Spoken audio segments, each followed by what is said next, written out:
तुमसे मिलकर अच्छा लगा। ऑथर लेविन विंसन ने तुम्हारी काफी सारी तारीफें करी है। देखते हैं क्या वो सच भी है या नहीं। तो शुरू करते हैं। और फिर वो अपने मैजिक का यूज करके एक बैरियर बना देती है जिससे कि कोई उनकी प्रेजेंस को फील न कर सके। दरअसल ये लेडी जायरस मैजिक एकेडमी के डायरेक्टर है। दिखाओ तुम में कितनी ताकत है। और ऑथर सोचता है कि इन्हें इम्प्रेस करने के लिए मुझे ज्यादा पावर का यूज नहीं करना चाहिए, मुझे अपने थोड़ी बहुत ही पावर का यूज करना चाहिए जिससे कि इन्हें ये पता चल जाए कि विंसन झूठ नहीं बोल रहे थे। ऑथर अपने विंड मैजिक का यूज करके जमीन से कुछ पत्थर उठाकर डायरेक्टर की तरफ फेंक देता है, लेकिन डायरेक्टर उसे बड़ी आसानी से डॉज करके चकनाचूर कर देती है। यह देखकर ऑथर बहुत ज्यादा शॉक हो जाता है। ऑथर बिना कोई टाइम वेस्ट किए फायर मैजिक का यूज करके निडल बनाकर डायरेक्टर के ऊपर अटैक कर देता है, लेकिन डायरेक्टर उस अटैक को भी नलिफाई कर देती है। इन्होंने ये अटैक भी रोक दिया। और फिर ऑथर तुरंत अपनी कॉम्बैट स्किल का यूज करके डायरेक्टर पर अटैक करता है, लेकिन डायरेक्टर विंड मैजिक का यूज करके ऑथर को दूर फेंक देती है। लेकिन डायरेक्टर फिर भी ऑथर की स्किल्स को देखकर खुश हो जाती है। मैं तुमसे काफी ज्यादा इम्प्रेस हो चुकी हूँ। तुम कॉम्बैक्ट स्किल में भी अच्छे हो और तुम काफी सारे एलिमेंट्स का भी यूज कर सकते हो, लेकिन तुम में बस एक ही कमी है, तुम अपने पावर को काफी ज्यादा ओवर एस्टिमेट करते हो। लेकिन मैं तुम्हारे एक आखिरी टेस्ट लेना चाहूंगी। अगर तुम इसे बिना बेहोश हुए सहन कर जाओगे तो तुम पास हो जाओगे। और फिर डायरेक्टर अपने मैजिक स्पेल का यूज करके काफी हाई फ्रीक्वेंसी के साउंड निकालती है जिससे ऑथर काफी मुश्किल से ही बच पाता है, और फिर वो अपने स्पेल को बंद कर देती है। अच्छा ठीक है, तुम पास हो गए, अब तुम मेरे स्टूडेंट बन सकते हो। डायरेक्टर ऑथर से काफी ज्यादा इंप्रेस हो जाती है, इसलिए वो ऑथर को पर्सनली टीच करने के लिए कहती है, लेकिन ऑथर बस उन्हें घूरे जा रहा था। क्या तुम मुझसे कुछ कहना चाहते हो? और ऑथर उनसे कहता है, हाँ मैं आपसे कुछ कहना चाहता हूँ। आपके पास वो पावर और अथॉरिटी है जिससे मेरी फैमिली को प्रोटेक्शन मिल सके। अगर आप मेरी फैमिली को प्रोटेक्ट कर सकते हो तो मैं आपका स्टूडेंट बन सकता हूँ। और ऑथर की ये बात सुनकर डायरेक्टर भी शॉक हो जाती है, क्योंकि देश का राजा भी उनसे ऐसी एक तरफा डिमांड नहीं कर सकता। तुम्हें खुद पर ज्यादा ही भरोसा है बच्चे। हाँ, क्योंकि मुझे यकीन है जो मैं डिमांड कर रहा हूँ मैं उसके काबिल हूँ, और आप भी ये बात मानती होगी। और डायरेक्टर उसकी इस बात पर स्माइल करती है और अग्री हो जाती है। लेकिन जायरस एकेडमी ज्वाइन करने के लिए तो अभी तुम्हारी 3 साल की एज बाकी है, तो तुम क्या करना चाहोगे? मैं अभी तो अपनी लाइफ को एंजॉय करना चाहूंगा। लेकिन अगर तुम इस एज से एकेडमी ज्वाइन कर लोगे तो तुम बहुत ज्यादा स्ट्रॉन्ग बन जाओगे। हाँ मैं जानता हूँ, लेकिन मैं अपने ये साल एडवेंचरर बनकर इस दुनिया के बारे में सीखना चाहता हूँ, और फिर उसके बाद मैं एकेडमी ज्वाइन कर लूंगा। और ऑथर की ये सारी बातें सुनकर डायरेक्टर मान जाती है। और फिर उसके बाद हमें ऑथर के घर का सीन दिखाया जाता है, लेकिन ऑथर के घर पहुंचने से पहले ही विंसन ने ऑथर के एडवेंचरर बनने वाली बात उनके पेरेंट्स को बता दी थी। लेकिन एलिस ऑथर को बाहर भेजने के लिए बिल्कुल राजी नहीं थी। एलिस कम से कम एक बार ऑथर की बात तो सुन लो। क्या सुनूं मैं? ऑथर अभी ही हमारे पास है, अब वो खतरनाक एडवेंचर पर जाने की बातें कर रहा है। एलिस तुम इतने ज्यादा परेशान क्यों हो रही हो? वो करना चाहता है तो करने दो उसे, और वैसे भी एक इंसान उसके साथ रहेगा उसकी प्रोटेक्शन के लिए। लेकिन एलिस फिर भी ऑथर को दूर भेजने के लिए राजी नहीं होती। लेकिन ऑथर उनको मनाते हुए कहता है, मॉम अगर आप इतनी ज्यादा परेशान हो रही है तो मैं हर महीने घर आ जाया करूंगा, अगर आप चाहती है तो मैं उससे पहले भी आ जाया करूंगा। और ऑथर अपनी बात रखते हुए कहता है, मॉम डैड मुझे इस दुनिया के बारे में काफी कुछ सीखना है, और मैं भी वो एडवेंचर और एक्साइटमेंट फील करना चाहता हूँ जो आपने फील करा था। अरे बेटा तुम्हारी मॉम चिंता करेगी, ये तो नेचुरल है। जब मैं भी एडवेंचर पर जाता था तब भी तुम्हारी मॉम बहुत ज्यादा चिंता करती थी मेरे लिए। वैसे अगर तुम एडवेंचरर बनना चाहते हो तो हमें तुम्हारे साथ किसी भरोसेमंद को भेजना होगा। और फिर रैनोल्ड अपने सभी एडवेंचरर दोस्तों को बुलाकर ऑथर के साथ जाने के लिए पूछता है। अरे ना भाई ना, मैं नहीं जाने वाला इस बच्चे के साथ। अगर रात को सोते समय इसने मुझे मार दिया तो? अगर ऑथर ने तुम्हें मार भी दिया तो इसमें गलती तुम्हारी होगी। लेकिन फिर रैनोल्ड कहता है, लेकिन मैं इसके लिए तुम्हें ज्यादा पे नहीं कर पाऊंगा। अरे रैनोल्ड बकवास बातें मत करो, ऑथर को ग्रो होता देखकर हम सबको खुशी मिलेगी। तभी जैस्मिन अपना हाथ उठाकर कहती है,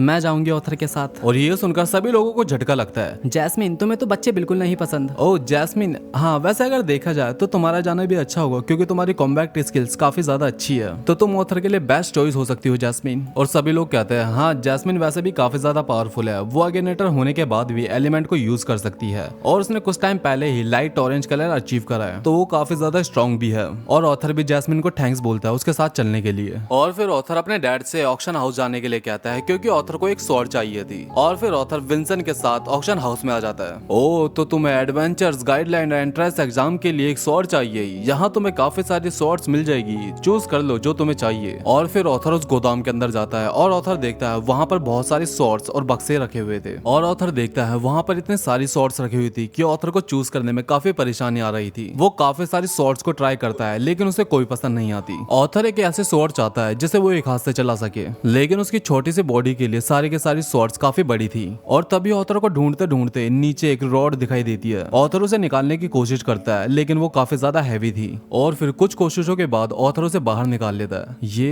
एक तलवार तो बिल्कुल नहीं लग रही। ऑथर उसे उसकी मयान से निकालने की कोशिश करता है लेकिन नहीं निकाल पाता। तभी ऑथर अपनी माना पावर का यूज करने की सोचता है और फिर ऑथर को अपनी आंखों के सामने कुछ लिखा हुआ दिखाई देता है और सरप्राइजिंगली वो रॉड एक स्वॉर्ड में कन्वर्ट हो जाती है। वाओ, कितनी सुंदर है ये तो। और फिर ऑथर उस स्वॉर्ड को चलाता है लेकिन वो ऑथर के लिए अभी भी काफी ज्यादा हैवी होती है। सॉरी मिस्टर हेस्टिलिया, लेकिन मुझे आपकी बैरल पर इस्तेमाल करनी पड़ेगी। और फिर ऑथर उस स्वॉर्ड को उस बैरल के ऊपर इस्तेमाल करता है और वो बड़ी शार्पली उस बैरल को कट कर देती है। और ऑथर को जल्दी ही रियलाइज हो जाता है कि ये कोई आम स्वॉर्ड नहीं है और ऑथर देखता है कि उसके ऊपर कुछ वर्ड्स लिखे हुए थे, डाइन बैलन WK4। इसका मतलब क्या हो सकता है? और तभी ऑथर के हाथ में एक झटका लगता है और वो स्वॉर्ड नीचे गिर जाती है। लेकिन ऑथर जब उस स्वॉर्ड को दोबारा उठाता है तो देखता है अब इसका वेट भी हल्का हो गया और उसका साइज भी छोटा हो गया। अभी ऑथर के हाथ में परफेक्टली फिट हो रही थी। अब ऑथर इस स्वॉर्ड को बड़ी आसानी से चला पा रहा था। और तभी ऑथर के डैड विंसन और जेमसन वहां आ जाते हैं। ऑथर अपनी उस मैजिकल स्वॉर्ड को छुपाने के लिए एक दूसरी स्वॉर्ड उनके पास लेकर चले जाता है। देखिए डैड, मैंने ये वाली स्वॉर्ड चूज करी है। ओह अच्छा, तो तुम्हें ये स्वॉर्ड मिली है?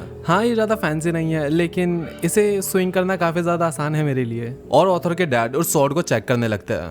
बेटा, ये थोड़ी सी ऑफ बैलेंस है लेकिन शायद तुम्हारे लिए परफेक्टली फिट होती है। विंसन, आप क्या कहते हैं? हाँ, अगर ऑथर को पसंद है तो ये स्वॉर्ड सही है। और तभी विंसन का ध्यान ऑथर के वेस्ट पर जाता है जहाँ पर वो मैजिकल स्वॉर्ड थी। ऑथर, ये तुम्हारी कमर पर क्या है? ऑथर नॉर्मल बिहेव करने की कोशिश करता है और कहता है कि ये तो मुझे वहीं जमीन पे पड़ी हुई मिली थी, इसका वेट काफी अच्छा है इसलिए मैंने इसे प्रैक्टिस के लिए अपने पास रख लिया, बस ज्यादा कुछ नहीं। और विंसन कहता है कि मुझे तो कुछ याद नहीं कि हमारे पास भी कुछ ऐसा था। लेकिन जिमसन कहता है हाँ, मुझे याद तो है, एक बार एक बुड्ढा आया था और उसको यहाँ पर फेंक कर चले गया। वो कह रहा था इसका यूज करने के लिए कोई स्वॉर्ड्समैन है ही नहीं, इसलिए वो कचरे की तरह से यहाँ पर छोड़कर चले गया। हमने काफी लोगों से इसे चेक करवाया लेकिन कोई भी इसे समझ नहीं पाया कि ये क्या है, इसलिए हमने भी इसे यहीं पर छोड़ दिया। अच्छा, अगर ऐसा है तो हमें किसी हाई रैंक वाले से इसे चेक करवाना चाहिए। लेकिन ऑथर ऐसा बिल्कुल नहीं चाहता और विल्सन को अपनी प्यारी प्यारी नजरों से मक्खन लगाने लगता है। प्लीज अंकल विल्सन, मान जाइए ना, ये मुझे दे दीजिए, वैसे भी ये तो आपके लिए कचरे का टुकड़ा है ना, प्लीज अंकल मान जाइए ना। और ऑथर की ये सब हरकतें देखकर विंसन पिघल जाता है और ऑथर को उसे अपने पास रखने के लिए परमिशन दे देता है। और अब ऑथर एडवेंचरर बनने से पहले अपनी फैमिली के साथ और हेस्टिलिया फैमिली के साथ अपना टाइम स्पेंड करता है। और फिर अब ऑथर का बर्थडे आ जाता है और काफी लोग उसे अच्छे से सेलिब्रेट करते हैं। ओ, मुझे तो यकीन नहीं हो रहा, मेरा बच्चा कब 9 साल का हो गया। अरे एलिस, अपने आंसू संभाल कर रखो, अभी ऑथर हमसे दूर नहीं गया।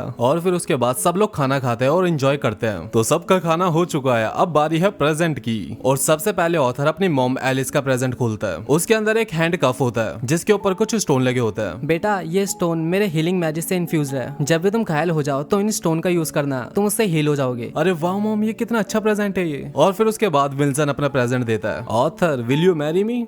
नहीं अंकल, आप अंकल ही ठीक हो। क्यों बच्चे को परेशान कर रहे हो तुम? अरे मजाक कर रहा था, इसमें रिंग है, एक रिंग तुम रखो ऑथर और एक रिंग तुम रखो एलिस। जब भी ऑथर किसी खतरे में होगा तो इस रिंग का कलर हल्का हो जाएगा, इससे तुम्हें पता चल जाए कि ऑथर कब खतरे में है। अब हमारे प्रेजेंट की बारी है। इस स्क्रोल से तुम साउंड को प्रोड्यूस कर सकते हो और पता है इसकी कीमत क्या है? एक पैर और एक हाथ।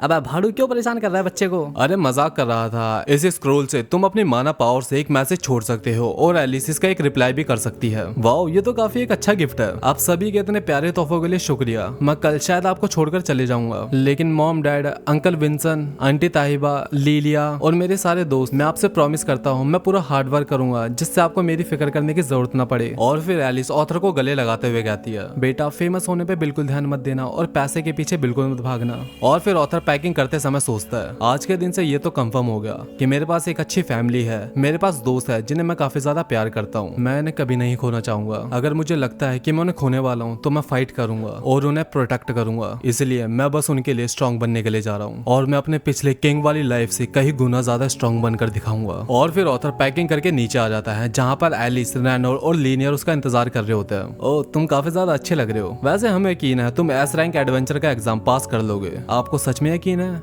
हाँ, तुम बहुत ज्यादा स्ट्रांग हो। लेकिन बेटा सुनो, कभी भी खुद से कुछ करने की कोशिश मत करना। ये मत भूलना कि जैस्मिन भी तुम्हारे साथ है। और एलिस ऑथर से कहती है कि बेटा रिंग पहनना बिल्कुल मत भूलना। और फिर सब इमोशनल होकर ऑथर को विदा करते हैं और अब ऑथर घर से बाहर आ जाता है जहाँ पर जैस्मिन उसका इंतजार कर रही होती है और फिर वो एग्जाम देने के लिए निकल जाते हैं।